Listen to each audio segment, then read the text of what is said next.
بھائی سوال جو ہے نا یہ ضروری نہیں ہے کہ مجھے ہر سوال کا جواب معلوم ہو. جس کا جواب معلوم ہو اب بیان کر دوں گا، جس کا نہیں ہو تو کہہ دوں گا کہ مجھے پتہ نہیں. پریشان ہونے کی ضرورت نہیں. غیر مقلد اور اہل حدیث میں کیا فرق ہے؟ یہ بہترین سوال ہے. غیر مقلد کا مطلب ہے تقلید نہ کرنے والا، یہ لفظی ترجمہ ہے. اہل حدیث کا مطلب ہے حدیث والا، یہ لفظی ترجمہ ہے. اب تشریح یہ ہے، تقلید کسے کہتے ہیں؟ تقلید کہتے ہیں آنکھیں بند کر کے بے سوچے سمجھے بغیر دلیل کے کسی کی پیروی کرنا. اب بے دلیل، یہ لغت میں لکھا ہوا ہے، القاموس الوحید وغیرہ میں لکھا ہوا ہے، لغت کی کتابوں میں، ڈکشنریوں میں. اب بے دلیل کا کیا مطلب ہے؟ بے دلیل کا مطلب ہے کہ قرآن نہ ہو، کیونکہ قرآن تو دلیل ہے. نبی کی حدیث بھی نہ ہو، یہ بھی دلیل ہے. اجماع نہ ہو، یہ بھی دلیل ہے. تو یہ قرآن، حدیث، اجماع، اور اسی طرح اس میں اور بھی ہے، عامی کا مفتی کی طرف رجوع کرنا، قاضی کا گواہوں کی طرف جو ہے گواہوں سے گواہی سن کے فیصلہ کرنا. تو اس کو چھوڑ کر چھٹی چیز ہے بغیر دلیل کے کسی کی پیروی کرنا، یہ تقلید ہے. تو اب غیر مقلد اسے کہتے ہیں جو بے سوچے سمجھے بغیر دلیل کے آنکھیں بند کر کے کسی کے پیچھے نہ چلے. اب ان کی قسمیں ہو سکتی ہیں. اب ایک اہل حدیث بھی غیر مقلد ہو سکتا ہے جو تقلید نہیں کرتا. اب ایک کو پرویزی بھی جو ہے غیر مقلد ہو سکتا ہے. غیر مقلد عقیدوں میں الحمدللہ یہ ایک منکر حدیث غیر مقلد ہو سکتا ہے. وہ کہتا ہے میں نہیں تقلید کرتا کسی کی، بھائی نہ میں حدیث کو مانتا ہوں نہ اور کسی کو. اس طرح بریلوی جو ہیں بریلوی حضرات وہ عقیدے میں غیر مقلد ہیں. تو یہ غیر مقلد لفظ یہ ایک لفظ ہے، اس کا معنی ہے کہ تقلید نہ کرنے والا. اب یہ کتاب و سنت پر عمل کرنے والا بھی ہے کہ نہیں، یہ ثابت نہیں ہوتا. اہل حدیث کہتے ہیں حدیث والے کو. حدیث والے دو لوگ ہیں، یا تو محدثین کرام ہیں جنہوں نے حدیثیں سنی تھیں، حدیثیں لکھی تھیں، حدیثوں کو یاد رکھا تھا، پڑھایا تھا، حدیثوں کے مدرسے چلائے تھے. دوسرے لوگ جو ہے حدیث پر عمل کرنے والے. اور یہ بات جو میں کہتا ہوں یہ میں اپنی طرف سے نہیں کہتا، ابن تیمیہ رحمۃ اللہ علیہ نے فتاوی میں بھی یہ بات فرمائی ہے کہ اہل حدیث دو قسم کے لوگ ہیں. اب یہ جو محدثین تھے، یہ جو حدیث پر عمل کرنے والے تھے، ان لوگوں کا منہج کیا تھا، یہ کس طرح عمل کرتے تھے؟ بھائی یہ لوگ قرآن کو مانتے تھے، حدیث کو مانتے تھے، اجماع کو مانتے تھے. یہ سلف صالحین کے فہم پر کتاب و سنت پر عمل کرتے تھے. یہ اپنی مرضی کے مطابق قرآن حدیث پر عمل نہیں کرتے تھے، بلکہ جو صحابہ تابعین سلف صالحین سے ثابت ہوتا. تو اہل حدیث اس کو کہتے ہیں جو قرآن حدیث اور اجماع کو حجت سمجھتا ہے اور قرآن حدیث پر سلف صالحین کے فہم کی روشنی میں عمل کرتا ہے، اور اسی طرح سارے صحابہ کرام سے محبت کرتا ہے، صحابہ کرام کی گستاخی نہیں کرتا. جتنے بھی ثقہ تابعین تھے اور تبع تابعین تھے جو ثقہ تھے قابل اعتماد، ان سے محبت کرتا ہے، ان کا احترام کرتا ہے، کسی کی گستاخی نہیں کرتا، سلف صالحین کے منہج اور فہم پر ہے. اور باقی بھی جو باتیں، مثلا اللہ تبارک و تعالیٰ 7 آسمانوں سے اوپر عرش پر مستوی ہے، وہ ساری صفات ان کو کما یلیق بشان ہی کما یلیق بجلالہ مانتا ہے، وہ اہل حدیث ہے. اہل حدیث علیحدہ چیز اور غیر مقلد علیحدہ. اور یہ لوگ جو ہیں یہ ہمیں غصے سے گالیاں دیتے ہوئے غیر مقلد کہتے ہیں اہل حدیث کو. یہ جو مخالفین ہیں نا یہ اس طرح کرتے ہیں. اور یاد رکھیں اللہ تبارک و تعالیٰ جو ہے نا علی کل شیء قدیر، اللہ رب العزت نے ان لوگوں کو کس طرح ذلیل کیا. یہ ہمارے لیے یہ غلط لفظ استعمال کرتے تھے، یہ لفظ انہوں نے اپنے اماموں کے بارے میں استعمال کیا، غیر مقلد کا لفظ. در مختار کی شرح تحتاوی میرے پاس موجود ہے، اس میں لکھا ہے کہ امام ابو حنیفہ، امام مالک، امام شافعی اور امام احمد حنبل، تحتاوی نے لکھا ہے کانو غیر مقلدین، یہ سارے غیر مقلد ہیں. اور اسی طرح مجالس حکیم الامت میں تھانوی کا یہ قول موجود ہے، انہوں نے کہا تھا امام ابو حنیفہ کا غیر مقلد ہونا یقینی ہے. تو بھائیو غیر مقلد علیحدہ چیز ہے. اہل حدیث وہ ہیں جو تقلید کے بغیر کتاب و سنت پر سلف کے صالحین کے منہج کی روشنی میں عمل کرتے ہیں.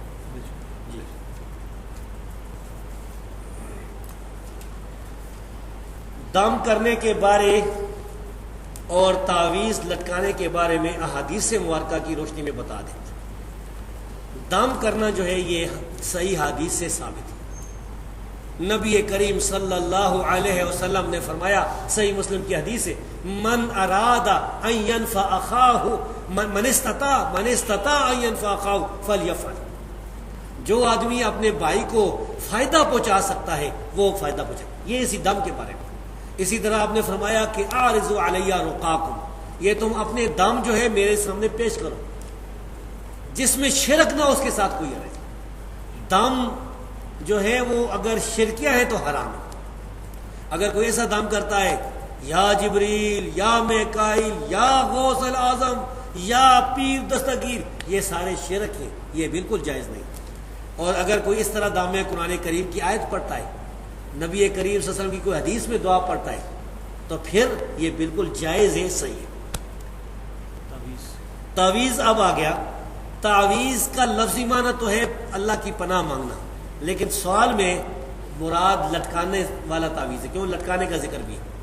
تعویذ کچھ لوگ جو ہے وہ لکھتے ہیں کاغذ پر یا کسی اور چیز پر بھی لکھتے ہوں گے، عام طور پر کاغذ پہ ہوتا ہے، لکھ کے وہ اس کو لپیٹ کے پھر کپڑے میں لوہے کے اس میں لاکٹ میں کسی میں ڈال کے پھر وہ لٹکا لیتے ہیں، گردن میں لٹکا لیتے ہیں، بازو کے ساتھ باندھ لیتے ہیں، مختلف ان کی حالتیں ہوتی ہیں۔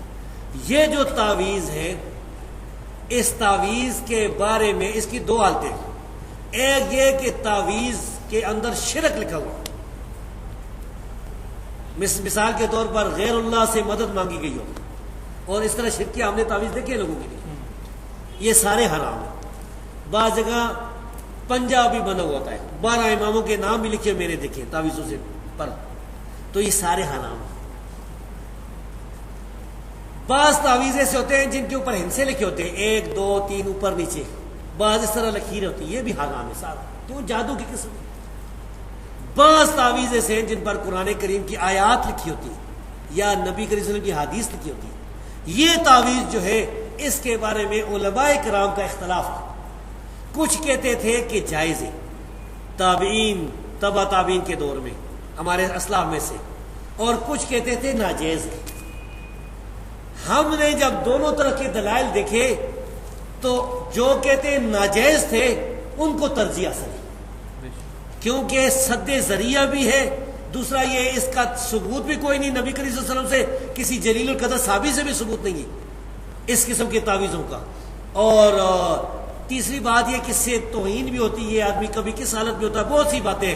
راجع اور صحیح بات یہ ہے کہ یہ قرآنی تعویذ بھی ہو تو یہ جائز نہیں ہے، یہ نہیں لٹکانا چاہیے، لیکن فتویٰ نہیں لگے گا۔ اگر کوئی لٹکا لیتا ہے تو اس پر مشرک یا بدعتی کا فتویٰ نہیں لگے گا، مسئلہ اجتہادی ہے۔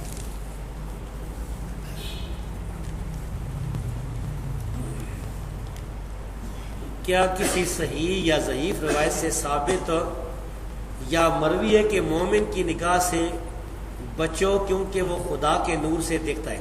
ہاں، ایک روایت تو آتی ہے بے سند اور موضوع کے، اتقوا من فراست المومن فإنه ينظر بنور اللہ، یہ کوئی طبرانی میں ضعیف مردود روایت ہے، یہ صحیح نہیں ہے۔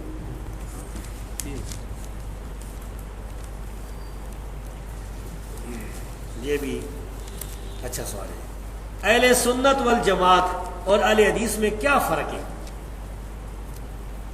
اور کیا صحابہ کرام تابعین اور تبع تابعین اہل سنت ہے یا اہل حدیث؟ ایک تو بھائی یہ جو ہماری مجلس ہے یہ دینی مجلس ہے، میں آپ کے سامنے آیا ہوں نا، مجھے آپ سے نہ ووٹ چاہیے نہ نوٹ چاہیے نہ چندہ چاہیے، بالکل میں انشاءاللہ یہ بیان کر کے چلا جاؤں گا، ایک آنا بھی نہیں چاہیے۔ دوسری بات یہ کہ یہ باتیں دین کی ہو رہی ہیں، اور دین کا بھی اہم مسئلہ ہے، کیونکہ یا جنت ہے یا جہنم۔ اگر کتاب و سنت کا راستہ چھوڑ کے دوسرے راستے پر زندگی گزاری نا تو سب ہوا منصورہ ہو جائے گا۔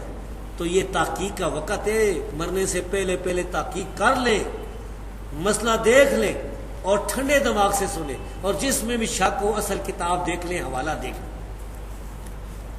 اور کیا صحابہ کرام تابعین اور تبع تابعین اہل سنت تھے یا اہل حدیث؟ اہل سنت والجماعت کا مطلب ہے سنت اور جماعت والے۔ جماعت کے دو معنی ہو سکتے ہیں، ایک معنی یہ اس کا اجماع ماننے والے، ایک معنی اس کا صحابہ کی جماعت ماننے والے۔ دونوں مراد ہی ہیں. اور اہل حدیث حدیث والے. اب میں آپ سے پوچھتا ہوں کہ ایک آدمی آج نبی کریم صلی اللہ علیہ وسلم کی سنت معلوم کرنا چاہتا ہے. وہ چاہتا ہے کہ مجھے سنت معلوم ہو جائے, میں سنت پر عمل کرنا چاہتا ہوں. اس کا کیا طریقہ ہے, کدھر سے لے گا؟ صحیح حدیث سے. صحیح حدیث سے. حدیث کے علاوہ سنت کا کوئی اور ذریعہ نہیں ہے. یعنی یہ نہیں ہے کہ وہ کسی علاقے میں رہے تو باپ دادا جو ان کے کام کرتے آئے تھے یہ سنت ہے. نہیں بھائی, لوگوں کے باپ دادا تو مختلف کام کرتے آئے تھے. بریلیوں کے باپ دادا مختلف, بریلیوں میں بھی آگے گروہ ہوں گے. کسی کے باپ دادا کوئی اور طریقے پر ہوں گے بریلی, کسی کا دوسرے پر ہوگا. اسی طرح دیوبندیوں کی کسی کا باپ دادا حیاتی ہوگا, کسی کا مماتی ہوگا, اور بھی ہوں گے. بھائی یہ باپ دادا والی بات یہ سنت سے ثابت, یہ سنت والی بات نہیں ہے. یہ امین حسن اصلاحی جو منکرین حدیث میں تھے تھا, یا جاوید غامدی جو آتا ہے ٹی وی پر, یہ جو لوگ سنت میں فرق کرتے ہیں نا, میں کہتا ہوں تم سنت لوگ ہیں کدھر سے؟ اگر کہتے ہو باپ دادا کا عمل ہے تو باپ دادا کا عمل تو ایک نہیں ہے. جس علاقے میں جاؤ گے الگ ہی عمل ہوگا. ہوتا ہے کہ نہیں بھائیو؟ مختلف جگہ شادی بیاہ دیکھ لیں, نماز دیکھ لیں. کسی جگہ مسجد میں سلام پھیرے گا امام تو رمضان میں لا الہ اونچا الا اللہ پڑھیں گے. پڑھتے کہ نہیں؟ بلکہ اس کے علاوہ بھی پڑھتے میرے خیال ہے. تو یہ اس کے معلوم کرنے کا صرف اور صرف ایک ذریعہ اس دور میں رسول اللہ صلی اللہ علیہ وسلم کی حدیث ہے. تو اہل سنت وہ یہ جو حدیث والے اہل حدیث ہے. اہل سنت اہل حدیث ایک ہی چیز کے دو نام ہیں. اور والجماعت یہ شیعہ کے مقابلے میں اجماع کے منکرین کے مقابلے میں اضافہ ہے, یہ بھی صحیح ہے. اہل حدیث جو ہے یہ اہل سنت والجماعت ہے.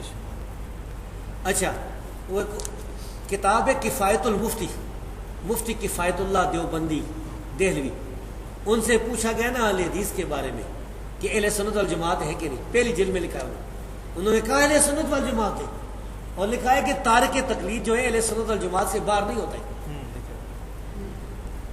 اچھا, سنت اور حدیث میں سب سے پہلے فرق کرنے والا کون آدمی آپ کو پتہ ہی ہے؟ سب سے پہلے سنت اور حدیث میں فرق کرنے والا کہ حدیث علیحدہ چیز سنت علیحدہ چیز ہے, یہ مرزا غلام احمد قادیانی تھا. اس نے کشتی نوح میں جو اس کی کتاب ہے لکھا ہے کہ سنت علیحدہ چیز ہے, حدیث علیحدہ. یہ جتنے منکرین حدیث ہیں یہ مرزا قادیانی سے رہتے. حالانکہ اشرف علی تھانوی نے بشتی زور میں لکھا حدیث سنت ایک چیز ہے. اور بھی ہم کتابیں, امام مالک رحمۃ اللہ علیہ کا تو مشہور صحیح واقعہ ہے جس میں وہ حدیث سنت کو ایک قرار دیتے. سنا دوں واقعہ وہ. امام مالک رحمۃ اللہ علیہ سے کسی نے مسئلہ پوچھا کہ یہ جو ہے وضو میں یہ پاؤں کی انگلیوں کا خلال کرنا کس طرح ہے, یہ پاؤں کی انگلیوں کا خلال کرنا یہ اس کیا مسئلہ ہے؟ انہوں نے کہا اس کی کوئی دلیل نہیں, کوئی ثبوت نہیں. اسی مجلس میں امام عبداللہ بن وہب رحمۃ اللہ علیہ بھی, یہ واقعہ تقدمۃ الجرح و تعدیل میں اور امام بیہقی سنن کبریٰ کی پہلی جلد میں حسن لذاتی سند کے ساتھ, یعنی صحیح سند کے ساتھ لکھا ہوا. ادھر امام عبداللہ بن وہب نے کہا کہ عندنا فی ذالک سنہ, ہمارے پاس مصریوں کے پاس اس کے بارے میں ایک سنت ہے. امام مالک نے فرمایا ہاتھ پہ کون سی پیش کر. انہوں نے اپنی سند کے ساتھ حدیث بیان کی اور اس حدیث میں مستورد ابن شداد رضی اللہ تعالیٰ تک سند پہنچائی, اور وہ فرماتے ہیں کہ رسول اللہ صلی اللہ علیہ وسلم آپ فرماتے تھے کہ انگلیوں کا خلال کرو. امام مالک نے یہ سن کر فرمایا ان ھذا الحدیث حسن, یہ تو حسن حدیث ہے, اچھی حدیث ہے. پھر وہ کہتے ہیں کہ جب بھی ان سے مسئلہ پوچھا جاتا تھا وہ کہتے تھے انگلیوں کا خلال کرو. پہلے پتہ نہیں تھا, وہ کہتے تھے نہیں یہ خلال, جب پتہ چل گیا حدیث آ گئی خلال کرو. تو بھائیو یہ بات ہے, صحابہ کرام تابعین اور تبع تابعین سارے اہل سنت والجماعت ہیں, سارے اہل حدیث تھے. اہل حدیث یہ ہمارے بھائی کہتے ہیں نا, محدثین کو کہتے ہیں, حدیث بیان کرنے والے کو. آج کل بعض لوگ کہتے ہیں کہ نہیں یہ غیر مقلدین ہے, پتہ نہیں آپ کو پنڈی بھی کہتے ہوں گے کہ نہیں, حضروں میں تو کہتے ہیں یہ غیر مقلدین ہے. اہل حدیث جو ہے نا, بعض کہتے ہیں اہل حدیث تو ہم ہیں, اور بعض کہتے ہیں کہ اہل حدیث تو محدثین تھے. سرفراز خان صاحب نے بھی لکھا ہوا, اور لوگوں نے بھی. تو میں کہتا ہوں یہ صحابہ کرام محدثین تھے کہ نہیں؟ نبی کی حدیثیں سب سے پہلے بیان کرنے والے کون ہیں؟ صحابہ کرام ہیں. اسی لیے ایک گمراہ فرقہ جو ہے صحابہ کرام پر حملہ کرتا ہے, صحابہ کرام کو برا کہتا ہے نا. مقصد کیا ہے کہ اسلام ختم ہو جائے, کیونکہ جب نبی کی حدیثیں بیان کرنے والے ہی مشکوک ہو جائیں گے تو حدیثیں ختم. وہ میں کہا کرتا ہوں نا کہ چور جو ہے نا, چور اس کی سب سے زیادہ دشمنی کس سے ہوتی ہے؟ نہیں، یہ جو چور ہے نا، چوری کرنے والا، چوکیدار سے چور کی سب سے زیادہ دشمنی چوکیدار سے. چور یہ چاہتا ہے کہ چوکیدار مر جائے تو میں لوٹ کے لے جاؤں. تو یہ جو چور ہے نا، جو دین کو ختم کرنا چاہتے ہیں، وہ جو دین کے چوکیدار تھے صحابہ کرام اور تابعین، ان کو برا کیا. بدعت کی جامع تعریف کیا ہے؟ کیا لاؤڈ سپیکر پر نماز پڑھنا بدعت ہے؟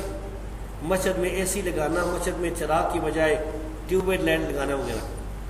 بدعت کی جامع تعریف یہ ہے کہ جو چیز ادلہ اربع سے ثابت نہ ہو، جو 4 دلیل قرآن، حدیث، اجماع اور اجتہاد، ان چاروں دلیلوں سے ثابت نہ ہو، اور خیر القرون میں اس پر عمل بھی نہ ہوا ہو. یعنی وہ چیز خیر القرون کے دور میں اس کا وجود ممکن ہو لیکن عمل بھی نہ ہوا ہو اور ادلہ اربع سے بھی ثابت نہ ہو. اس کی مثال کیا ہے؟ اس کی میں ایک مثال دیتا ہوں. اذان میں اگر کوئی آدمی کہتا ہے نا اشہد ان محمد رسول اللہ صلی اللہ علیہ وسلم، اس کے بعد کہتا ہے اشہد ان علی ولی اللہ، میں گواہی دیتا ہوں کہ علی رضی اللہ تعالیٰ عنہ اللہ کے ولی ہیں. بھائی کسی کو شک ہے کہ علی رضی اللہ عنہ اللہ کے ولی تھے؟ کوئی شک نہیں، یہ یقینی بات ہے کہ اللہ کے ولی تھے، یقینی بات ہے. لیکن اگر کوئی اذان میں یہ کہنا شروع کرتا ہے، ہم کہتے ہیں بدعت ہے، کیونکہ نہ یہ قرآن سے ثابت، نہ حدیث سے، نہ اجماع سے، اور نہ اجتہاد سے یہ ثابت ہے. اور 5ویں بات یہ کہ صحابہ، تابعین، تبع تابعین، خیر القرون کا جو دور ہے اس میں اس پر عمل نہیں ہو. اب رہ گئے یہ مثلا مسجد میں گھڑیاں، مسجد میں ٹیوب لائٹ. بھائی یہ ان کا تو دین کے ساتھ تعلق نہیں. یہ تو اگر مسجد نہیں ہے، کسی کا گھر ہے تو اس میں بھی گھڑی لگی ہوئی ہے ٹائم دیکھنے کے لیے. ٹیوب گھر ہے اس کا، اگر کوئی مثال کے طور پر کوئی ہوٹل ہے اس میں بھی ٹیوب لائٹ لگی ہوئی، اس کا دین کے ساتھ کیا تعلق ہے؟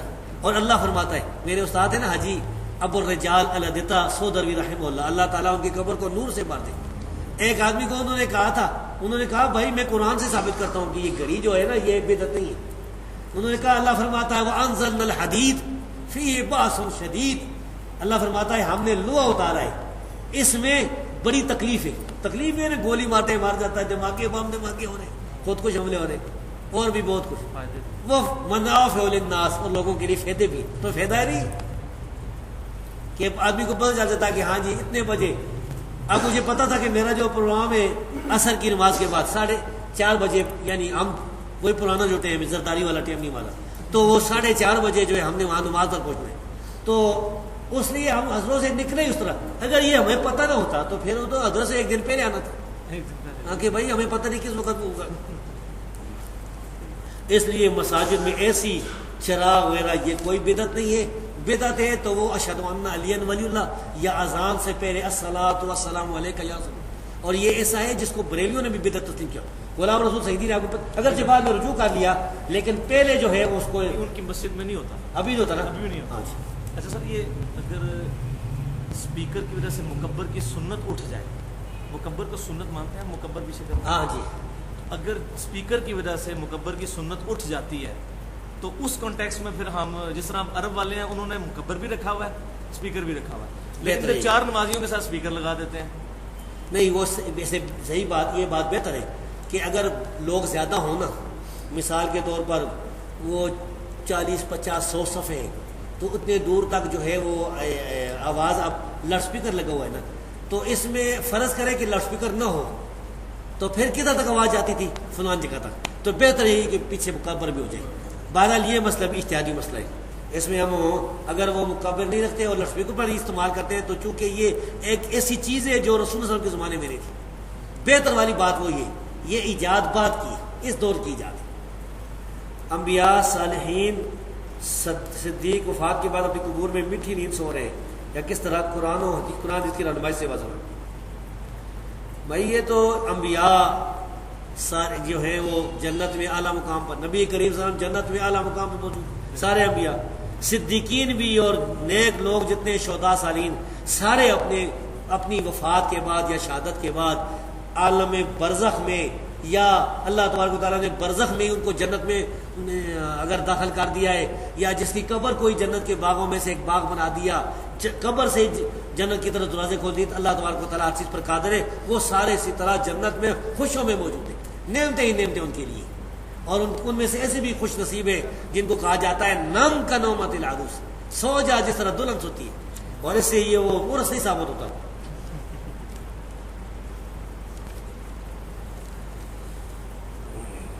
سوال، کہا جاتا ہے کہ پہلے اہل حدیث علماء اجماع کو دلیل نہیں مانتے تھے مگر اب اجماع کو بطور دلیل لیتے ہیں، اس بارے میں آپ کیا فرماتے ہیں؟ اس کا جواب میں دیتا ہوں. سید نذیر حسین محدث دہلوی کا نام سنا ہوگا آپ، ان سے بڑی نفرت کرتے ہیں دیوبندی بریلوی حضرات. یہ ہندوستان میں 60 سال تک حدیث پڑھانے والے تھے، اور اللہ تبارک و تعالیٰ نے ایسی برکت عطا فرمائی کہ ان کے ہاتھ شاگرد جو تیار ہوئے نا، شاگردوں کی فوج ہزاروں میں شاگرد، اور ان کے شاگرد بھی ہیرے ہیں. عبد الرحمن مبارک پوری، شمس الحق عظیم آبادی، فلان ان کے شاگرد ہیں. تو سید نذیر حسین محدث دہلوی کے شاگردوں میں سے تھے ایک حافظ عبداللہ غازی پوری رحمۃ اللہ علیہ. یہ بھی بہت بڑے عالم تھے، دلی میں مدرسہ بھی بنایا تھا بڑا. اس زمانے میں جو بنیوں بریلیوں نے کتاب لکھی تھی، کتاب کا نام رکھا تھا انتظام المساجد باخراج الوہابیین من المساجد. مسجدوں کا انتظام کرنا چاہیے، وہابیوں کو مسجد سے باہر نکالنا چاہیے. اس زمانے میں کوئی اہل حدیث چلا جاتا تھا تو اس کو مارتے بھی تھے، مسجد سے باہر بھی پھینک دیتے، مسجد کو دھوتے بھی تھے، بہت کچھ کرتے تھے. تو کتاب بھی انہوں نے کی، انگریزوں کی ان کو خوش کرنے کے لیے یا کوئی مقصد بھی ابھارا. اس میں جھوٹے الزام لگایا حدیث کے بارے میں، یہ کہتے ہیں وہ کہتے ہیں، یہ سیدنا عمر رضی اللہ تعالیٰ بدعتی کہتے ہیں. کتنا ظلم ہے. اور یہ اس کے لدھیانے والے جو تھے نا وہ مفتی، یہ صرف انہی کا مسئلہ نہیں ہے. اشرف علی تھانوی نے اہل حدیث کے بارے میں لکھا ہے کہ اہل حدیث تراویح کے مسئلے میں سیدنا عمر رضی اللہ تعالیٰ کو بدعتی کہتے ہیں. کتنا بڑا بہتان ہے بھائیوں. میں اللہ کی قسم کھا کے کہتا ہوں کہ میں آج تک اپنے کسی استاد سے سیدنا عمر رضی اللہ تعالیٰ پر یہ فتویٰ نہیں سنا، کسی کتاب میں نہیں پڑھا، کسی سے ہم نے نہیں سنا. آپ نے سنا کسی نے اس کا؟ کتنا جھوٹ ہے، بہتان ہے. تو اس بہتان کے جواب میں انہوں نے پھر کتاب لکھی حافظ عبداللہ غازی پوری رحمۃ اللہ علیہ نے، جس کا نام ہے ابراہ آل الحدیث والقرآن. اور آگے فرمایا تھا کہ بما جاء فی جامع شواہد من البہتان. جامع شواہد بھی کتاب انہوں نے لکھی تھی نا، یعنی ہمارے خلاف جو بہتان لوگ بیان کرتے اس کا انہوں نے جواب دیا تھا. یہ 100 سال پہلے کی بات ہے. اس کتاب میں وہ کہتے ہیں کہ اہل حدیث کے نزدیک اصل دلیل قرآن حدیث ہے. پھر کہتے ہیں بھائیوں اس سے کوئی یہ نہ سمجھے کہ ہم اجماع نہیں مانتے. اجماع حجت ہے جب قرآن سے ثابت ہے، حدیث سے ثابت ہے. رسول اللہ صلی اللہ علیہ وسلم فرمایا اللہ میری امت کو گمراہی پر جمع نہیں کرے گا. تو جب اجماع حجت ہے تو خود بخود قرآن حدیث میں اجماع ماننا بھی آ گیا. تو یہ 100 سال پہلے بھی ہمارے علماء اجماع کو مانتے تھے. اگر کسی نے انکار کیا تو اس کی غلطی ہے بھائی. اور یہ اصل میں یہ بہتان ہے ہمارے خلاف جو یہ لگاتے ہیں کہ یہ بھی سوال ہے. اچھا، کیا یہ کسی صحیح حدیث سے ثابت ہے کہ قیامت والے دن جب کسی آدمی کی فرض نمازیں پوری نہ ہوئیں تو اس آدمی کی سنتے اور نوافل سے کمی پوری کی جائے گی؟ ہاں، یہ تو حدیث سے ثابت ہے کہ قیامت کے دن جو ہے نا وہ اس کے نوافل جو ہیں اور نوافل میں سنتے بھی ہیں اسے کمی پوری کی جائے گی. یہ ہے حافظ. اب اس کا حوالہ میرا خیال ہے یہ سنن کی روایت ہے، سنن کی روایت ہے کہ اس طرح وہ کمی پوری کی جائے گی. حافظ ابن قیم رحمہ اللہ نے جو کتاب الصلاۃ لکھی ہے اس میں 2 گروہ کے دلائل لکھے، اس میں یہ حدیث لکھی ہوئی ہے. مصنف ابن ابی شیبہ میں ہے کہ علی اور ابن مسعود رضی اللہ عنہ کی شاگرد رفع دین نہیں کرتے تھے سوائے پہلی مرتبہ کے. اس کا جواب کیا ہے؟ اس کا جواب یہ ہے کہ بھائی یہ تابعین کی بات ہے. یہ جو ان کے شاگرد تھے نا ان 2 صحابیوں کے، یہ تابعین تھے، اور تابعین کا مسئلہ صحابہ کے بعد آتا ہے. صحابہ کرام جو ہیں ان سے ترک رفع دین ثابت نہیں ہے، ان سے رفع دین کا کرنا ثابت ہے. کسی ایک صحابی سے بھی ترک رفع دین ثابت نہیں. اس وجہ سے ہم یہ کہتے ہیں کہ یہ ان کا جو اجتہاد ہے ان کو تو ضرور اللہ تبارک و تعالیٰ اجر عطا فرمائے گا کہ کس وجہ سے اہل کوفہ کے عمل کی وجہ سے کس وجہ سے انہوں نے یہ کام کیا ہے. لیکن جب ہمارے سامنے نبی کریم صلی اللہ علیہ وسلم کی سنت ثابت ہو جائے، صحابہ کی آثار بھی صحیح ثابت ہے، بلکہ عبداللہ بن عمر رضی اللہ تعالیٰ عنہ تو دیکھتے تھے اگر کوئی آدمی رفع دین نہیں کرتا اس کو کنکیوں سے مارتے تھے. تو اس وجہ سے ہمیں تو اس کو ترجیح دینی پڑے گی. تابعین کی بہت سی باتیں ہیں، یہ جو ان کی تابعین ہے بہت سے تابعین کے مسئلے ہیں جو کہ حنفی نہیں مانتے. وہ ایک کتاب ہے نا اللمحات، اس میں ابراہیم نخعی کے 50 مسئلے لکھے ہیں محمد رئیس ندوی صاحب نے جو حنفی حضرات نہیں مانتے. ان میں سے ایک موٹا مسئلہ سمجھو، تابعین کہتے تھے جراموں پر مسح کرنا جائز ہے، اور ہمارے یہاں دیوبندی بریلوی کہتے ہیں جائز نہیں ہے. تو بھائی تو ادھر کے دم نہ یہ اب سوال ہے جی عیسیٰ علیہ السلام جب دوبارہ آئیں گے تو کیا نبی بن کے آئیں گے؟ اگر نبی بن کے نہیں آئیں گے تو نبی امتی کیسے بن سکتا ہے؟ اور اگر نبی بن کر آئیں گے تو نبی کی موجودگی میں نبی کیسے آ سکتا ہے؟ پہلی بات تو یہ کہ عیسیٰ بن مریم علیہ السلام قیامت سے پہلے آئیں گے، یہ بات صحیح حدیث سے ثابت ہے. آج آپ کو ایک نقطہ بھی بتا دوں کیونکہ ہمارے پڑھے لکھے بھائی بیٹھے ہیں نا، بہت زبردست نقطہ ہے، اور یہ نقطہ ایک آدمی نے ایک مرزائی مربی کے سامنے بیان کیا تھا تو وہ بھاگ گیا تھا چکر. ان کی تو بنیاد ہی یہی ہے. میں ابھی وہ بتاتا ہوں. مرزا غلام احمد قادیانی نام کا ایک کذاب دجال گزرا ہے، اس نے ایک کتاب لکھی حمامت البشرا. حمامت البشرا یہ چھپی ہوئی موجود ہے مارکیٹ میں، روا کی چھپی ہمارے پاس موجود ہے، شیطانی خزائن میں بھی ہے.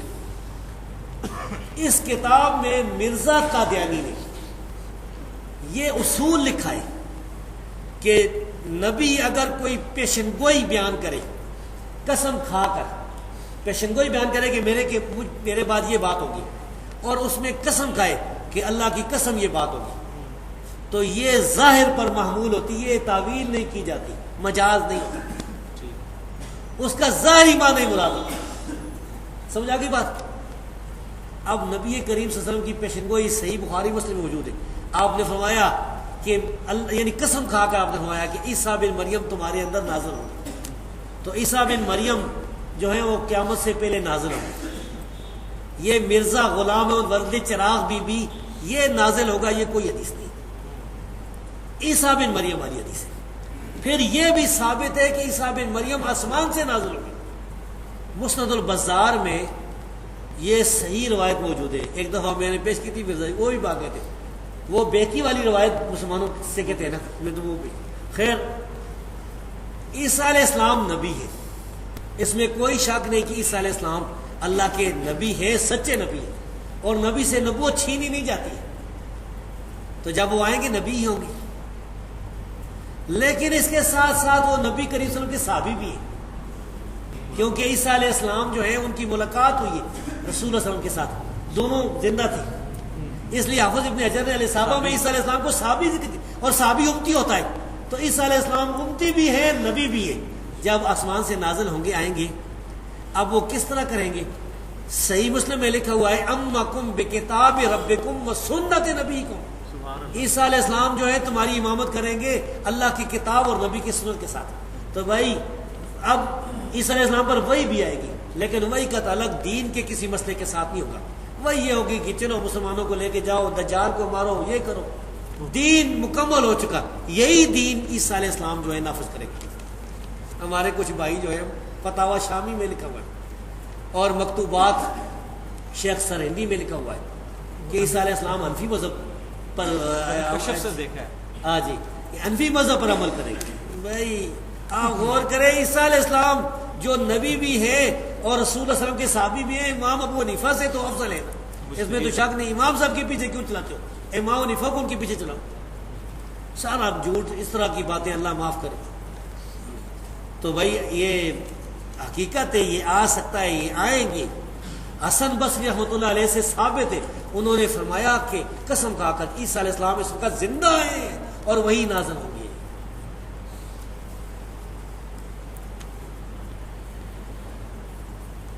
73 فرقوں والی حدیث کی موجودگی میں دوسروں کو کس حد تک دعوت دینی چاہیے؟ 73 فرقوں والی حدیث تو صحیح ہے، اس میں شک نہیں کہ صحیح حدیث ہے. 72 دوسری ہے، ایک جنتی ہے. اب جو 72 دوسری ہیں ان سے اگر آپ نے دعوت ان کو دینی ہے تو نرمی سے، بہت اچھے طریقے سے، ادعو الی سبیل ربک بالحکمت والموعظۃ الحسنۃ. یہی طریقہ ہمارے اسلاف سے ثابت ہے. وہ میں نے بتایا تھا نا، آپ کو پتا ہے، میں آپ کو بتا دوں. بعض اوقات جو ہے اس طرح کا ہوتا ہے نا کہ ایک پکا گمراہ کافر ہے، نرمی سے اور دلائل سے اگر بیان کرے تو اللہ تبارک و تعالیٰ بڑی فتح دیتا ہے اور بڑے لوگ جو ہیں وہ صحیح ہو جاتے ہیں.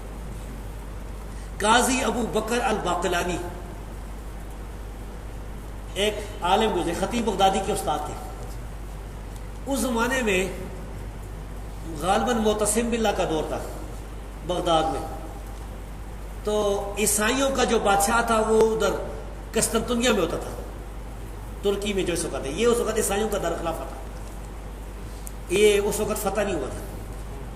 اس بادشاہ نے الچی بھیجے کہ مسلمانوں کا کوئی عالم میرے پاس آئے، کوئی ہمارے ساتھ بات کرے، یعنی بات کرنا چاہتے ہیں. تو خلیفہ نے قاضی ابو بکر الباقلانی کو بھیجا ہے. یہ بہت حاضر جواب انسان تھا. قاضی صاحب جب گئے تو اس بادشاہ نے کوئی ایسا انتظام کیا تھا کہ جو آدمی آتا تھا وہ جھوک کے داخل ہوتا تھا دربار میں، سجدہ کی حالت میں. قاضی ابو جعفر جب اس جگہ پہنچے تو انہوں نے کھڑے ہو کر پہلے پیٹھ بھی کاٹ لی اور پہلے ٹانگیں اندر داخل کی اور پھر پیٹھ پر چلتے ہوئے آگے دربار میں سیدھے کھڑے ہوئے. تو بادشاہ تو ناکام رہا. اس بادشاہ نے مذاق اڑاتے ہوئے طنز و مزاح کے اس الفاظ میں کہا کہ سنا ہے تمہارے نبی کی بیوی پر زنا کی تہمت لگی تھی. امی عائشہ صدیقہ کا اس نے ذکر کیا. مسلمانوں کی توہین کرنا چاہتا تھا. قاضی ابو بکر نے پھر وہاں جواب دیا.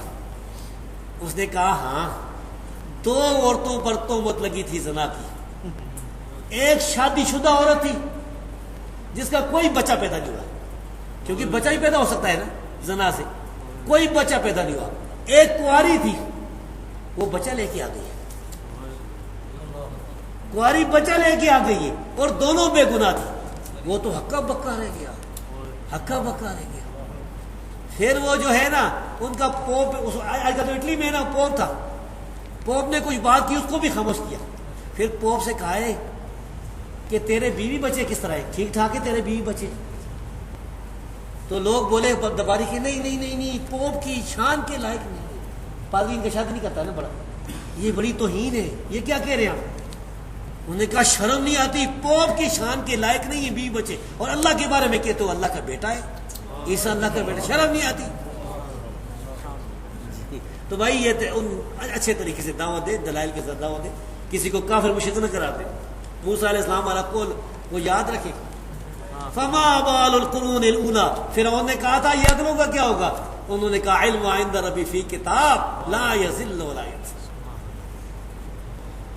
لفظ فرشتہ ہم اکثر ملائک کے لیے استعمال کرتے ہیں، تو کیا قرآن و حدیث کی روح سے یہ ٹھیک ہے؟ ٹھیک ہے بھائی، زبانیں.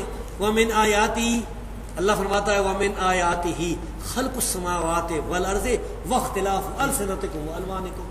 اللہ کی نشانیاں میں سے یہ ہے آسمان زمین پیدا کیا، یہ تمہاری زبانوں کا اختلاف، تمہارے رنگوں کا اختلاف، کوئی کالا کوئی سفید، کوئی گورا کوئی سانولا. یہ ترجمہ ہے، یہ یعنی ملک کا فارسی میں ترجمہ ہے، تو یہ جائز ہے، کوئی نہ چیز نہیں. یہ اسلام نہیں کہتا کہ تم دوسری زبان نہ بولو. اسی وجہ سے میں کہتا ہوں خدا کا لفظ بھی جائز ہے. بعض اہل حدیث جو ہے نا، شیخ حمید اللہ پشاوری نے اس بارے میں رسالہ بھی لکھا. نہیں بھائی، خدا کا لفظ بھی جائز ہے، بہتر نہیں، بہتر اللہ کا ہے، ہم تو اللہ ہی کہتے ہیں. لیکن اگر کوئی کہتا ہے تو یہ ترجمہ ہے. وہ ایک آدمی تھا نا شیخ غلام اللہ رحمتی صاحب، ایک بہت بڑے اہل حدیث عالم ہے صبح رات میں. تو ان کے پاس گیا، اس نے کہا کہ خدائے نہ منما پشتوں میں کہ میں خدائے نہیں، میں خدا نہیں مانتا ہوں. تو انہوں نے جواب دیا حضرت تمہارا کافر نہیں ماں، میں اتنا کافر نہیں ہوں کہ میں کہوں میں خدا نہیں مانتا. تو کہ میں لفظ خدا نہیں مانتا، یہ لفظ نہیں مانتا. تو بہرحال اس پر اجماع ہے. جب خدا پر اجماع ہے، آلوسی نے روحانی میں اجماع نقل کیا ہے ترکی کہتے ہیں تکری، ازبک کہتے ہیں تھینگے تالا، یونانی کہتے ہیں تھیوس، انگریز کہتے ہیں گاڈ، اور کتنے کی کیا کہتے ہیں. تھیوس تو مجھے پتا کیونکہ یونانی مجھے آتی ہے. یہ دوسرا سوال سینسر، سوال کا جواب ضروری نہیں ہے، اس کے لیے حضرت تشریف لے کے آئے.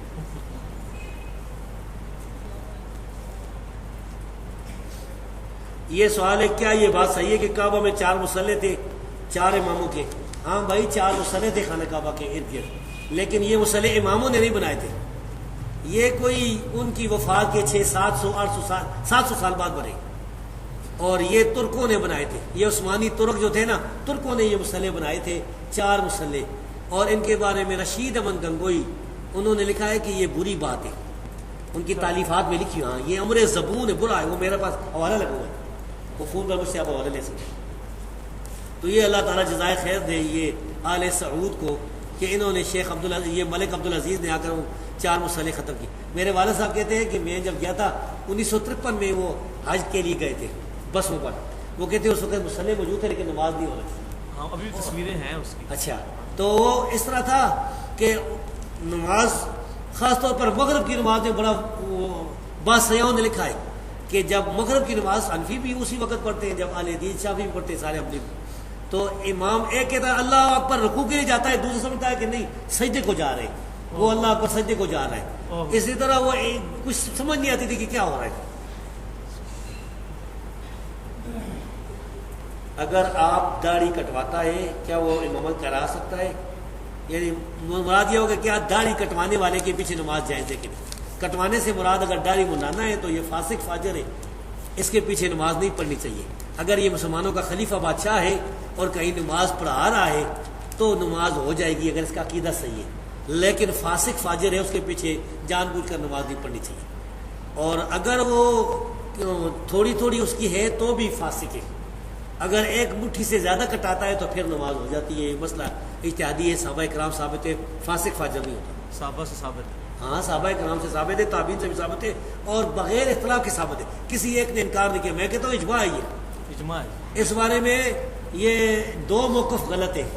ایک ہمارے استاد جو ہے نا، میرے کئی استاد اہل حدیث علماء جو کہتے ہیں داڑھی کو کینچی لگانا حرام ہے، یہ بھی غلط ہے. اور شیخ البانی جو کہتے ہیں کہ ایک مٹھی سے کاٹنا واجب ہے ضروری، یہ دونوں غلط ہے. بہتر یہ کینچی نہ لگائیں، اگر کوئی لگا لیتا ہے ایک مٹھی سے زیادہ تو جائز ہے، کیونکہ یہ اگر حدیث کے خلاف ہوتا تو کوئی تو انکار کرتا صحابہ کرام سے، لیکن نبی کریم صلی اللہ علیہ وسلم کینچی ثابت نہیں، اس لیے نہیں لگا چاہیے. من القا ہے، القا لفظ نہیں ہے، من علقا تمیمتن فقد اشرکا، جس نے منکا لٹکایا اس نے شرک کیا. اس کا مطلب ہے یہ لکھا نے جس نے تعویذ لگایا. تمیمہ کہتے ہیں منکے کو، وہ گول گول جو ہوتے ہیں نا دانے. اس بارے میں طالب الرحمان صاحب نے کتاب بھی لکھی ہے. وہ اگر یہ جواز کی طرف گئے لیکن اس کی بس وجہ یہ تھی کہ شاہ محمود ربانی نام کے ایک آدمی نے فتویٰ لگایا تھا یہاں پنڈی میں امام احمد حنبل رحمۃ اللہ علیہ پر. تو پھر جو ہمارے استاد ہیں، میرے استاد حافظ عبدالحمید اظہر حافظ اللہ، انہوں نے اور کس اور نے یعنی مشورہ دیا تو پھر شاہ صاحب نے وہ کتاب لکھی ہے دفاع میں نا. تو بہرحال صحیح مسئلہ یہی ہے کہ جو شرک ہے، شرکیہ تعویذ یا یہ منکے جو ہے نا، پھاٹک منکا ہمارے یہاں ان کو میں یہ بھی استعمال ہوتا ہے، وہ کہتے ہیں پھاٹک منکا، تو یہ شرک ہے.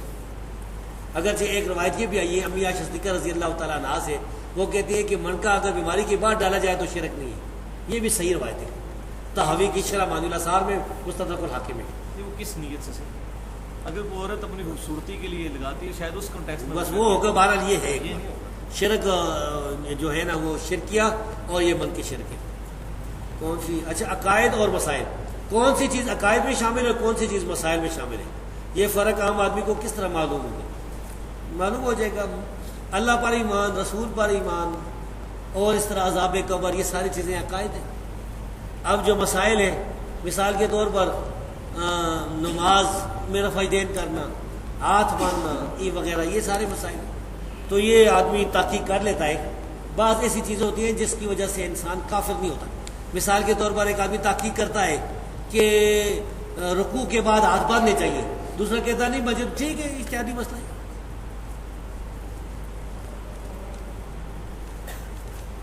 ایک آدمی قرآن مجید پڑھ رہا ہو اور دوسرا آدمی کسی اور کام مشغول ہو تو سننے اور پڑھنے کے لیے کیا حکم ہے؟ بہتر یہ ہے کہ اگر کوئی دوسرا آدمی وہاں کسی کام میں مشغول ہے، وہ نہیں سنتا، تو یہ آدمی دل میں پڑھ لے. ضروری ہے کہ اس کو ممکن ہے کہ دو آدمی باتیں بھی کر رہے ہوں، کیونکہ ایک حدیث میں آتا ہے رسول اللہ صلی اللہ علیہ وسلم فرمایا کہ کوئی آدمی کسی پر قرآن جہرن نہ پڑھے، یعنی نمازی جو ہے نا، مثال کے طور پر نمازی نماز پڑھ رہا ہے اور ایک آدمی اونچا قرآن پڑھنا شروع کرے اور وہ بھول جائے تو یہ صحیح نہیں.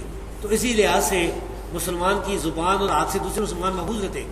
تو اگر تو دوسرے بھائی کو تکلیف ہو رہی ہے تو وہ قرآن جو دل میں پڑھ لے، یا کہے اس دوسرے بھائی کو تم یہاں سے چلے جاؤ، دو ہی باتیں ہوتی ہیں، ورنہ جو ہے قرآن کا سننا ضروری ہے.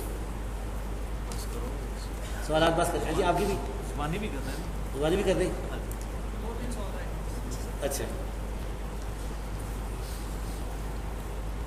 مجھے ایک بیماری بھی ہے نا، یورک ایسڈ کی، مجھے پیشاب آ جاتا ہے بہت زیادہ، تو ابھی بھی آیا ہوا ہے.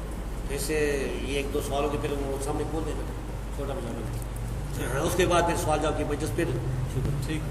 خاص طور پر سفر میں یورک ایسڈ بہت تیز ہو جاتا ہے، گردوں کی کمزوری ہو جاتی ہے. 6 کلموں کی کیا حقیقت ہے؟ ان کو 5ویں اور 6ٹھے کو یاد کرنا، بچوں کو بڑوں کو یاد کرنے کی ترغیب دلوانا کیا بدعت ہے یا نہیں؟ اسی طرح بریلی کتابوں میں دعائے جمیلہ، دعائے اکاشا وغیرہ کے متعلق کیا حکم ہے؟ دعائے جمیلہ، دعائے اکاشا کا تو مجھے پتہ ہی نہیں کیا ہے. بریلیوں کے بارے میں تو خیر اتنی معلومات بھی ہمارے پاس نہیں ہے. تو دوسرا یہ 6 کلمے جو ہیں ان کا کوئی ثبوت نہیں ہے. کلمہ صرف ایک ہی ہے، لا الہ الا اللہ محمد رسول اللہ، یا اشہد ان لا الہ الا اللہ اشہد، یہی ایک کلمہ ہے. اور ہم نے یہ کلمہ ثابت بھی کر دیا اپنے رسالے میں اللہ کے فضل سے. جو اسی وجہ سے میرے استاد حافظ عبد المنان نور پوری حافظ اللہ، انہوں نے مجھے خط بھی لکھا، بڑی خوشی کا اظہار کیا. تو یہ 6 کلمے یہ نہ تو کسی حدیث سے ثابت ہے، نہ کسی صحابی سے ثابت ہے، نہ کسی تابعی سے ثابت ہے، نہ کسی امام سے. امام ابو حنیفہ سے بھی ثابت ہے، امام تابعی سے بھی نہیں. پتہ نہیں چار کلمے تو حدیثوں بخاری مسلم میں موجود ہیں. نہیں، وہ تو دعائیں ہیں نا، دعائیں کلمے نہیں ہیں، وہ دعائیں ہیں نا، وہ دعائیں. کلمے یہ 6 نہیں ثابت کہ اسلام کے لیے 6 کلمے ہونے چاہیے، یہ دعائیں ہیں. دعائیں تو ہم یہ اس کا سوال کو جواب دے کے نا، تو پھر آپ ٹھیک ہے 4 سال بیان کر لیں، وہ کھل گئی اگر بتا رہے. قرآن مجید میں ایک جگہ کفار کو مردوں سے تشبیہ دے کے کہا گیا ہے کہ یہ لمبا جواب ہو جائے گا. آپ ہاں جی ٹھیک ہے.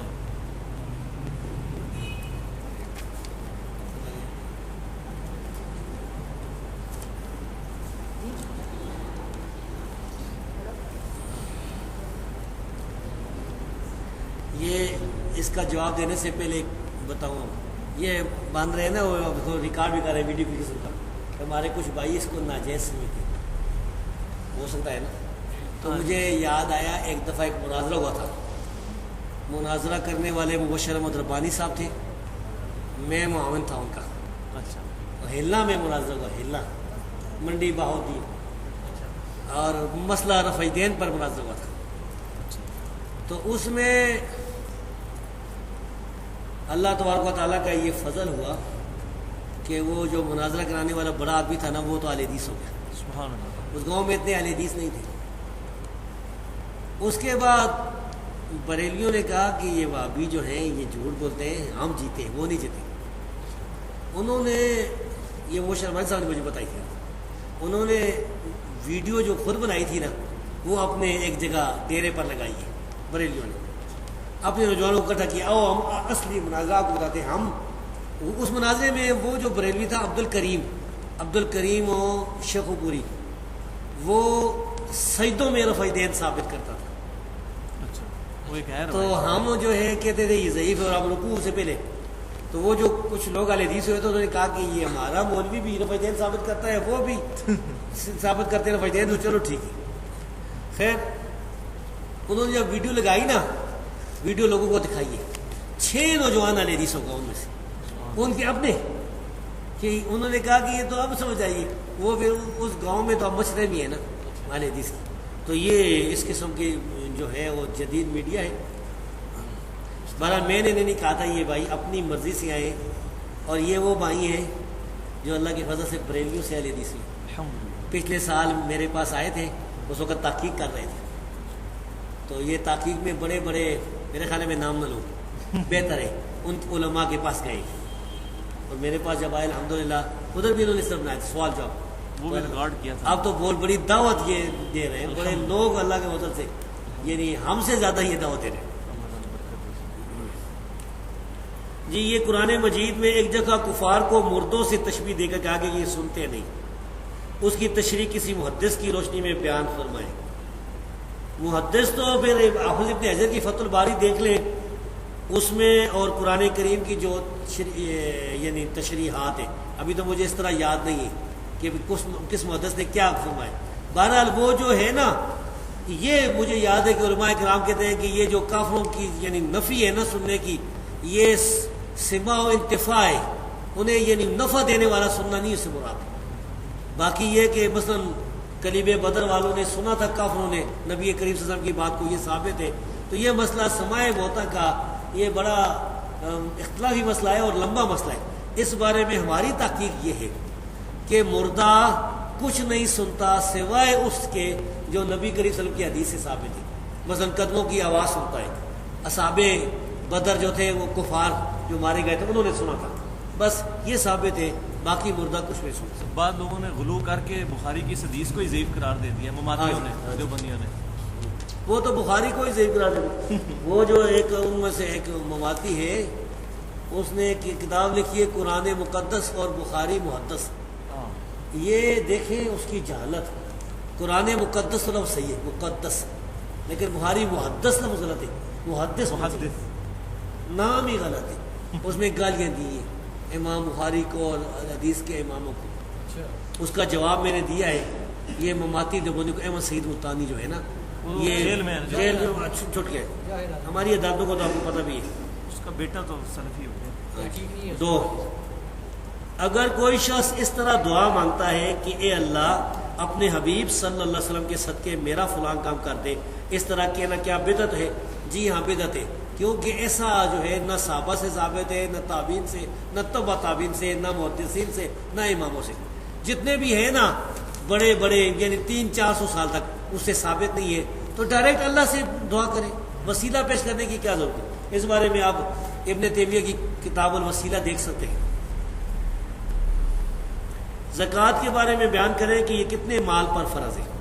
یعنی ایک شخص کے اوپر 5 لاکھ کا کاروباری قرض ہے، جبکہ اس کے پاس موجود مال 2 لاکھ کا ہے اور اس نے 4 لاکھ کا ادھار دیا ہوا ہے، تو کیا وہ اپنے پاس موجود مال کی زکوٰۃ ادا کرے گا یا کل مال کی یا قرض کے علاوہ جو مال ہو؟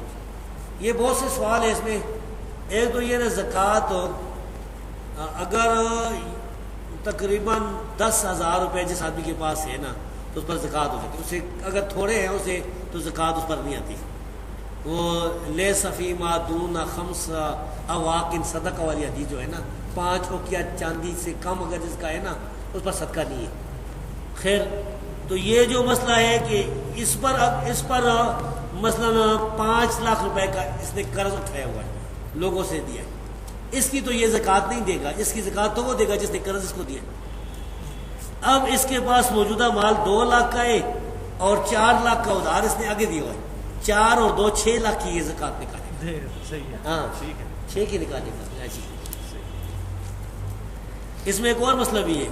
اگر کچھ رقم، یہ زکوٰۃ کے مسئلے بہت مشکل ہے. میں اس بار ایک مضمون بھی تاکہ اس جاتا وہ کہیں نہیں ملتا بڑا. اس میں یہ ہے کہ اگر اس نے ایک آدمی نے کسی کو گر گئے کسی کو رقم دی ہے نا، مثلا اس نے 1 لاکھ روپے دیا ہے ادھار، اب وہ رقم ڈوب گئی ہے، ملنے کی کوئی امید نہیں ہے، تو اس میں سے زکوٰۃ نہیں نکالے گا. جس سال مل جائے گی 1 سال کی نکالے گا. شیخ ابن عثیمین کہتے ہیں کہ سارے سالوں کی نکالے گا، لیکن راجہ یہی کہ جس سال مل جائے گی 1 سال کی نکالے گا.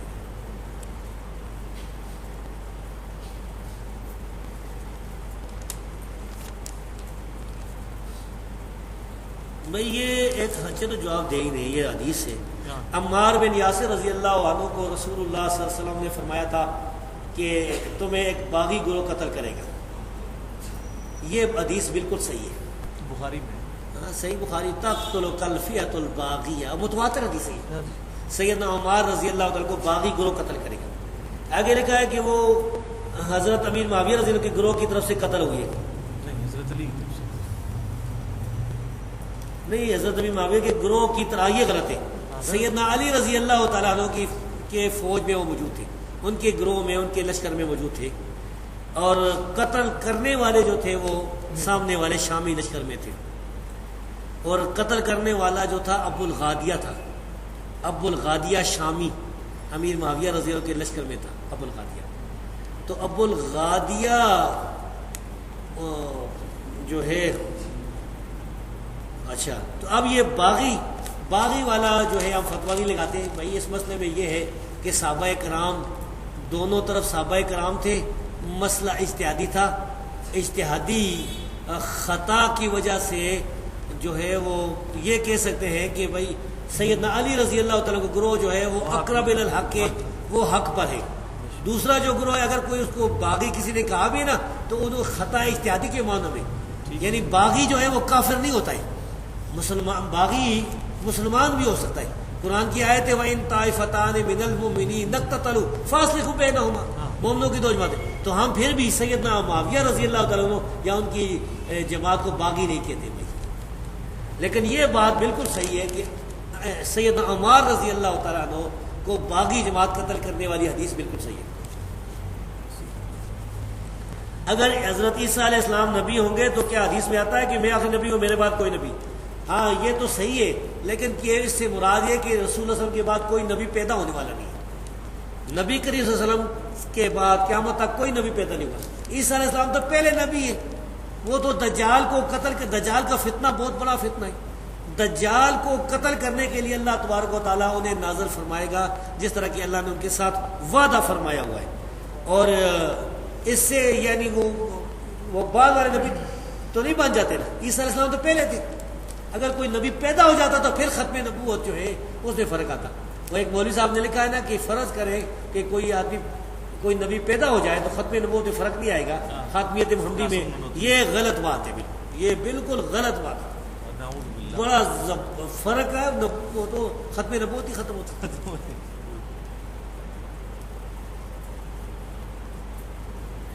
تصویر کی شرعی حیثیت بیان کریں، بھائی تصویر جائز نہیں، اگر مولوی کی ویڈیو جائز ہے تو پھر گھر میں ٹی وی پر اعتراض کیوں ہوتے ہیں؟ گھر میں ٹی وی پر بھی یہ مولوی کی ویڈیو ہی ہوتی ہے، یہ اس طرح کی کوئی جہاد کی دین کی دعوت کی باتیں ٹی وی پر ہوتی ہے یا بے حیائی ہوتی ہے؟ ٹی وی کو جب ہم حرام قرار دیتے ہیں تو بے حیائی کی وجہ سے، بے حیائی اگر مولوی کرے گا یا دنیا دار سب کے لیے حرام ہے۔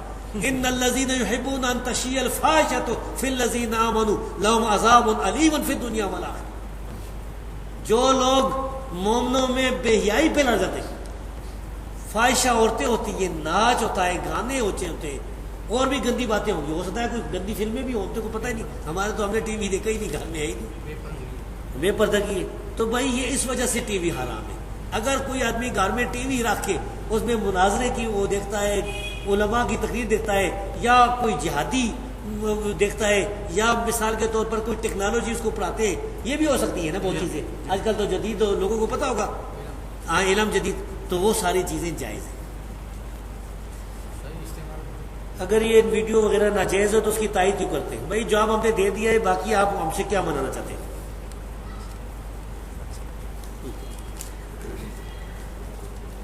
حدیث بیقی شریف الانبیاء یعنی احیاء رہ گیا فی قبور یصلون سے بعض لوگ انبیاء کی حیات ثابت کرتے ہیں، اس کی وضاحت فرمائی۔ ٹھیک ہے انبیاء زندہ ہیں لیکن ان کی حیات برزخی ہے، دنیاوی نہیں ہے، اس سے دنیاوی ثابت نہیں ہوتی۔ یہ حدیث اگر صحیح بھی ہوتی نا دنیاوی ثابت نہیں ہوتی۔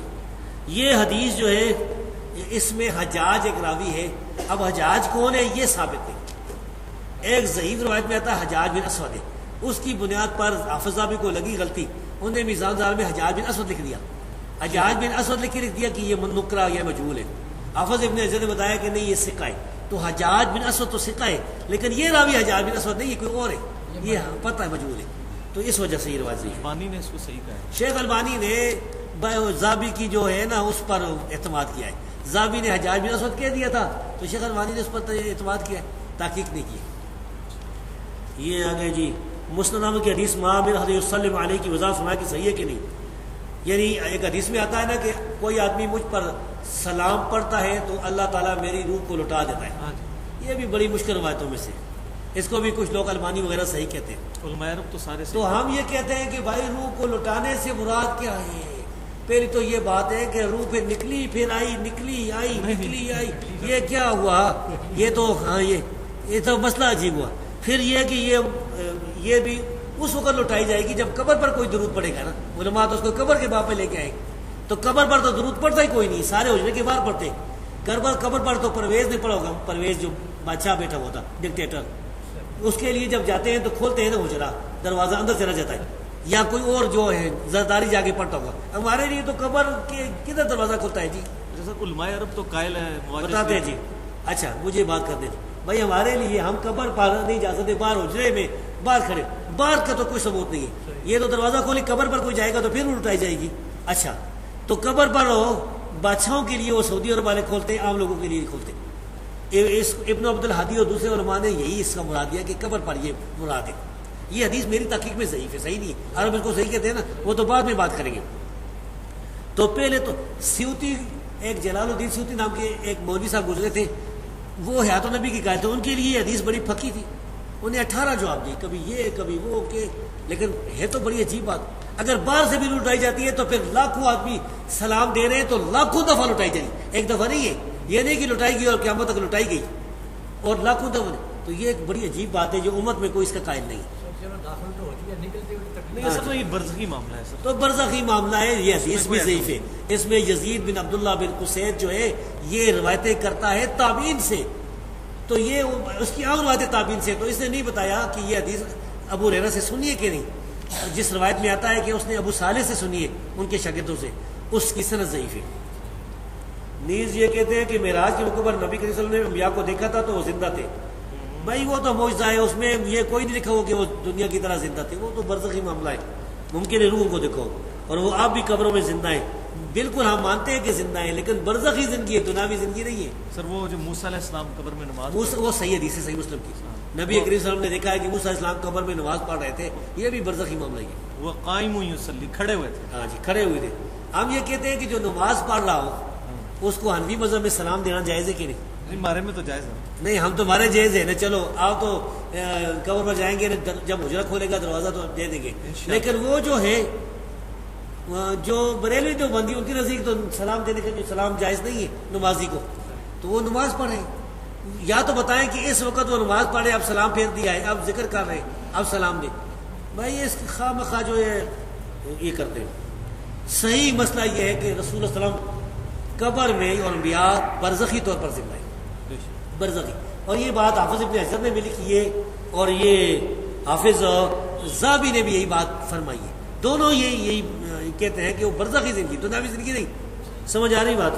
بھائی میرا پروگرام ہو رہا ہے، جس طرح آپ نے اپنے بیان میں کہا کہ صحابہ کرام نبی صلی اللہ علیہ وسلم کی حدیث چیزوں سے بھی محبت کر رکھتے تھے، بطور تبرک رکھتے تھے، تو کیا کوئی شخص کسی صحابی تابعی یا بزرگ والی چیزیں محبت سے اپنے پاس رکھ سکتا ہے؟ نہیں، صرف رسول اللہ صلی اللہ علیہ وسلم کی رکھ سکتا ہے۔ رسول اللہ صلی اللہ علیہ وسلم کی کوئی چیز اگر کسی کے پاس ہے نا، وہ رکھ سکتا ہے، بالکل۔ اگر کوئی بال ہے، کوئی آپ کے کوئی کپڑا ہے، کیونکہ رسول اللہ صلی اللہ علیہ وسلم کے بعد صحابہ سے یہ بات ثابت نہیں، کسی نے بھی نہیں کیا، ابوبکر صدیق کی تبرکات رکھے ہو یا صحابہ کے بعد تابعین نے رکھے ہو۔ پھر بھی اگر کسی کے پاس کوئی صحابی کی بات ہے تو بھائی سنبھال کے رکھے، گھر میں بڑی خوشی کی بات ہے، بتایا بھی دیکھیں گے۔ ہاں جھوٹ ہوتا ہے، لاہور میں گیا نا، وہ لاہور میں شاہی مسجد لکھا ہے منسوب، رسول اللہ صلی اللہ علیہ وسلم کی منصوبہ منسوب ہے، وہ احتیاط کی بھی منسوب لکھتے ہیں، ہاں منسوب لکھتے ہیں، یعنی ان کی کوئی اصل نہیں ہے، اصل نہیں ہے، جھوٹی باتیں ہیں منسوب کی۔ جی سر، یہ جو یہ حدیث کہ روح لوٹا دی جاتی ہے، ہاں جی، اس کی علماء نے یہ بھی کہا کہ متوجہ کی جاتی ہے، اور یہ برزخ کا معاملہ ہے۔ اب بات یہ کہ شیخ عبداللہ بن باز، شیخ البانی اور تمام علماء عرب جمہور اس حدیث کو حسن کہتے ہیں، اور اب تو روزہ شریف پہ انہوں نے یہ لکھ کے بھی لگا دیا ہے، باہر جعلی شریف کے اوپر، الصلاۃ والسلام علیکہ یا رسول اللہ، السلام علیکہ یا ابو بکر اور یا عمر، اب لکھ کے لگا دیا انہوں نے، لکھ کے لگا دیا، اور باقاعدہ جب سعودی عرب کی اذان آتی ہے نا تو وہ روزہ شریف کے سامنے کرتے ہیں اور پڑھتے ہیں، السلام علیکہ یا رسول اللہ، السلام علیکہ یا ابو بکر، لائیو پڑھ رہے ہوتے ہیں۔ تو میرا خیال ہے اس میں تھوڑی سختی ہمیں نہیں، ہم نہیں کریں گے جی، آپ کا سوال ہو ختم، ہم اس بارے میں کوئی نرمی نہیں کریں گے، ہمارا جو منہج ہے ہم نے بیان کر دی۔ اب اگر انہوں نے کہا تو ان سے دلیل پوچھیں۔ ہمارے علم میں یہ ہے کہ عبداللہ بن عمر رضی اللہ تعالیٰ جب قبر پر جاتے تھے نا تو یہ کہتے تھے السلام علیکہ یا رسول اللہ، السلام علیکہ یا ابا بکر، السلام علیکہ یا ابا، یہ کہتے تھے، لیکن وہ قبر پر جاتے تھے۔ یہ سنن الکبریٰ بیکی، مصنف عبدالرزاق وغیرہ میں۔ اچھا ٹھیک، تو میں بتاتا ہوں اب وہ جاتے تھے قبر پر دروازہ کھول کے باہر جو ہے نا اس کا ثبوت دے ہمیں، کوئی اگر ثبوت پیش کر دے حجرے کے باہر تو پھر تو ہم کہیں گے لکھنا بھی جائز ہے، ورنہ سعودی عرب والوں نے یہ غلط کام کیا ہوا ہے. ان سے پہلے سعودی عرب والے اور تھوڑے غلط کام کرتے. ہاں یہ جو خانہ کعبے کے جو دروازے ہیں، ملک فات، درباب ملک فات، ماک ملک عبدالعزیز، یہ جتنے جو تھے یہ ان کی بادشاہی تھی کیونکہ مقدس تھی. یہ نہیں کرنا، کیا حیثیت ہے؟ نہیں کرنا. باہر ضرور پڑے نماز والا. اچھا سر، ایک بڑا امپورٹنٹ سوال ہے ساروں کے اعتبار سے. آج کل طاہر القادری صاحب دورہ صحیح بخاری اور مسلم کر رہے ہیں جی، اور یہ اس وقت بہت بڑا امتحان امت پہ آ پڑا ہے کہ وہ بخاری اور مسلم سے بدعقیدگیاں ثابت کر رہے ہیں اور ابھی تک اس کا کوئی پرٹیکولر جواب سامنے نہیں آ رہا. ابھی صحیح مسلم کی چوتھی نشست میں انہوں نے یہ بات کی، یہ بڑی امپورٹنٹ ہے. وہ یہ کہتے ہیں کہ اگر یہ 100 سال کا اگر عرصہ نکال دیا جائے، یہ 100 سال کا، اس سے پہلے جتنے انڈیا پاکستان کے لوگ ہیں، دیوبند یا بریلوی، سب ایک عقیدے کے تھے. اور آج بھی صرف گلف کے لوگوں کو نکال کے جو عرب، ترکی، شام، لبنان، مصر، سب کے سب صوفیوں کو ماننے والے ہیں. یہ صرف 3-4% لوگ ہیں اور یہ 100 سال کا فتنہ ہے. پیچھے مہاجر مکی کے وہی عقیدے ہیں کہ جو بریلویوں کے عقیدے ہیں، لہٰذا اختلاف ختم کیا جائے. آپ یہ بتائیں کہ یہ اس وقت عام آدمی پریشان ہوتا ہے کہ دنیا میں 95% لوگ صوفیاء والے ماننے والے ہیں. تبلیغی جماعت ساری صوفیت کے اوپر بیس کرتی ہے. تو یہ صرف چند ایک لوگ ہیں، وہ کہتے ہیں یہ بہت بڑا وسوسہ ہے. آپ یہ ان 95% کو چھوڑ کے 5% کے چل رہے ہیں. اس کو تھوڑا بریف کریں طائفہ منصورہ کے اعتبار سے. یہ بہت بڑا وسوسہ ہے لوگوں کو. یعنی اکثریت کا جو ہے نا تانا دینا، اکثریت کا. قرآن کریم آپ دیکھیں اور نبی کریم صلی اللہ علیہ وسلم کی حدیث، تو ان سے یہ صاف ثابت ہوتا ہے کہ اکثریت جو ہے وہ سیدھے راستے پر نہیں آتی. مثال کے طور پر رب فرماتا ہے بسم اللہ الرحمن الرحیم، اعوذ باللہ من الشیطان الرجیم، وَإِن تُطِعْ مَن فِي الْأَرْضِ يُضِلُّكَ عَن سَبِيلِ اللَّهِ. اے نبی اگر تو اکثریت لوگوں کی اکثریت کی اطاعت کرے تو تجھے سیدھے راستے سے وہ گمراہ کر دیں گے. وَمَا يُؤْمِنُ أَكْثَرُهُم بِاللَّهِ إِلَّا هُمْ مُشْرِكُونَ. سورہ یوسف میں آتا ہے اکثر لوگ اللہ پر ایمان کا دعویٰ بھی کرتے ہیں، ایمان بھی لاتے ہیں اور مشرک ہوتے ہیں. وَقَلِيلٌ مِّنْ عِبَادِيَ الشَّكُورُ. شاکر بندے تھوڑے. قرآن کریم سے اب تاریخ دیکھ لیں، نبیوں کی تاریخ دیکھ لیں. ایسے بھی نبی آئے ہیں جن کا کوئی ایک امتی نہیں تھا. قیامت کے دن وہ نبی ایک آئے گا، کوئی امتی نہیں ہوگا. کسی کے ساتھ ایک یا دو امتی ہوں گے. سب سے زیادہ ہمارے نبی کی اور موسیٰ علیہ السلام کی امت زیادہ ہوگی. اسلام تو یہ جو ہے سارے. اب میں آپ کو سناؤں ایک حدیث جو طاہر القادری کے لیے بھی بڑی پکی ہے، صحیح بخاری اور صحیح مسلم کی متفق ہونے لگی سے. اچھا.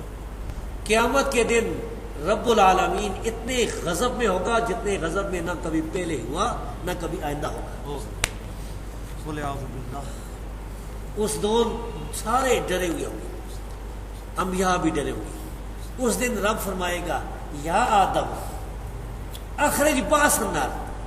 اے آدم، یہ جو انسان کھڑے ہیں نا ساری مخلوق ہوگی، جن انسان سارے ہوں گے، اگلے پچھلے گورے کالے سب ہوں گے، مرد عورتیں سب ننگے کھڑے ہوں گے. رب فرمائے گا ان میں سے جہنمیوں کو علیحدہ کر دیں. آدم علیہ السلام پوچھیں گے وما باس النار، اے رب جہنمی کیا ہے، کتنے ہیں؟ رب فرمائے گا من کل الف 999 والعیاذ باللہ. ہر 1000 میں سے 999 جنت. ٹھیک ہے یاجوج ماجوج ہو گئے، کتنے ہوں گے یاجوج ماجوج؟ ڈال کر خرب کر دو، اسے بھی اوپر کر دو. بھائیو یعنی قیامت کے دن 1000 میں سے صرف ایک آدمی جنت میں جائے گا. قیامت کے دن صحیح بخاری اور صحیح مسلم کی اس حدیث سے ثابت ہوا کہ 1000 میں سے صرف ایک آدمی جنت میں جائے گا. پھر اس طرح صحیح مسلم کی حدیث سے رسول اللہ صلی اللہ علیہ وسلم نے فرمایا کہ بدأ الاسلام غریبا، اسلام جو ہے وہ اجنبیوں میں آیا ہے، اوپروں میں آیا ہے، تھوڑے تھوڑے تھے، یعنی ایک دو ہر قبیلے میں سے ایک آدمی دو. سیعود غریبا، پھر اجنبی ہو جائے گا. فطوبى للغرباء، ان اجنبیوں کے لیے خوشخبری ہے جو اجنبی ہوں گے. بعض روایتوں میں آتا ہے کہ النزاع من القبائل، بعض میں آتا ہے یصلحون اذا فسد الناس، یہ شیخ البانی لائے اپنی صحیح میں کہ وہ اصلاح کریں گے، لوگ سارے فاسد ہو جائیں گے، بہت سی اس قسم کی ہے۔ تو خلاصہ یہ ہے کہ بھائی جو اہل حق ہیں وہ تھوڑے ہوتے ہیں۔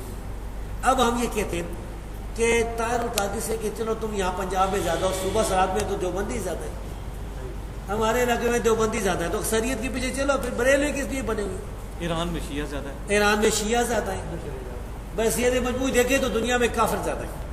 اس کے بعد آپ دیکھیں تو یعنی مختلف کسی علاقے میں دیوبندی زیادہ ہے، کسی میں بریلوی زیادہ ہے، دیوبندی بھی کم نہیں ہے اب، خاص طور پر مدرسوں وغیرہ کی وجہ سے بہت پھیل چکے ہیں یہ بہت۔ تو طاہر القادری کا یہ استدلال ہے۔ اب طاہر القادری کا یہ کہنا کہ 100 سال پہلے کوئی نہیں تھا، اگر اس کا یہ خیال ہے کہ 100 سال پہلے کوئی بھی دوسرا جو ہے وہ مذہب نہیں تھا، سارے بریلوی تھے، تو یہ جھوٹ ہے، کیونکہ کتاب و سنت پر عمل کرنے والے لوگ ہر دور میں رہے۔ شاہ ولی اللہ کے دور میں فاخر الہ آبادی کون تھے؟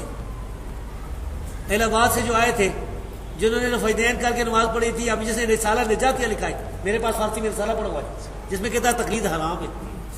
جب اس کو لوگ مارنا چاہتے تھے تو اس نے کہا کہ مجھے مارتے کیوں دہلی میں، اپنے کسی مولوی کے پاس لے جاؤ، لوگ لے گئے شاہ ولی اللہ کے پاس۔ شاہ ولی اللہ نے جب دیکھو سنا تو پتہ تھا بڑا عالم ہے، انہوں نے کہا ٹھیک ہے یہ بھی، وہ لوگ چلے گئے چھوڑ دیا۔ انہوں نے کہا شاہ ولی اللہ سے کہ آپ کب شروع کریں گے؟ شاہ ولی نے کہا میں شروع کرتا تو آج تو نہ بچتا، لوگ مجھے بھی معافی کہتے ہیں۔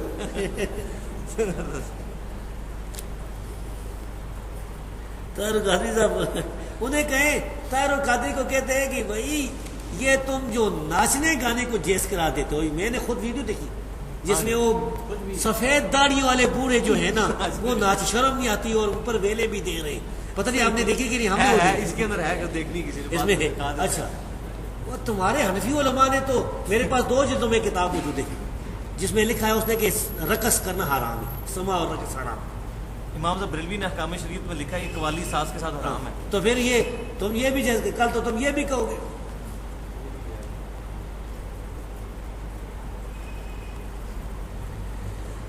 یہ لکھا ہے جی ایک بھائی نے، ذرا سن لیں۔ حضرت عائشہ رضی اللہ عنہا نے جنگ جمل یا صفین میں فرمایا تھا کہ میں نے حضرت محمد صلی اللہ علیہ وسلم سے سنا تھا کہ مسلمانوں کے 2 گروہوں میں لڑائی ہوگی اور دونوں کے شہداء جنتی ہوں گے۔ یہ حدیث مجھے کوئی پتہ نہیں ہے، یہ حوالہ بھائی پیش کریں گے۔ آپ کیسے کہہ سکتے ہیں کہ علی رضی اللہ عنہ اقرب الی اللہ تھے؟ میں تو دلیل کی بنیاد کرتا ہوں۔ نبی پاک صلی اللہ علیہ وسلم فرمایا کہ میری امت میں اختلاف ہوگا، 2 گروہ بنیں گے، پھر ان میں سے ایک تیسری جماعت نکلے گی مارکہ خارجیوں کی، فرمایا اس سے وہ گروہ جنگ کرے گا جو اقرب الی الحق ہوگا، سبحان اللہ، اور اسے علی رضی اللہ عنہ جنگ کی تھی۔ بے شک۔ اور یہ میں جو کہتا ہوں یہ اہل سنت کا منہج ہے۔ اور دوسری یہ بتاؤں کہ اس بات کا حضرت عائشہ کو پتہ کیوں چلا؟ بھائی آپ نے جو عائشہ صدیقہ کے ساتھ بات منسوخ کی ہے یہ ثابت نہیں ہو، اگر ثابت بھی ہو تو آپ کا مسئلہ نہیں ثابت نہیں ہوتا۔ یہ ہم تو ہمارا یہ عقیدہ ہے دونوں شہداء جنتی ہے، اس میں تو کوئی ہمارے خلاف بات ہے ہی نہیں، وہ دونوں صحابہ تھے جنتی ہے اللہ کے فضل سے۔